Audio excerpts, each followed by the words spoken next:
திருக்குறள் அறத்துப்பால். ஒழுக்கம் உடைமை. ஒழுக்கம் உடையவர்க்கு ஒல்லாவே.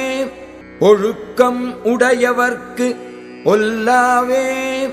ஒழுக்கம் உடையவர்க்கு ஒல்லாவே. தீய வழுக்கியும் வாயால் சொலல். தீய வழுக்கியும் வாயால் சொலல். தீய வழுக்கியும் வாயால் சொலல்.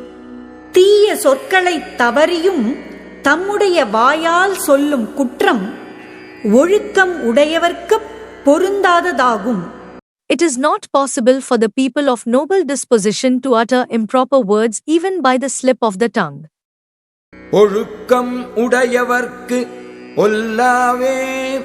தீய வழுக்கியும் வாயால் சொலல்.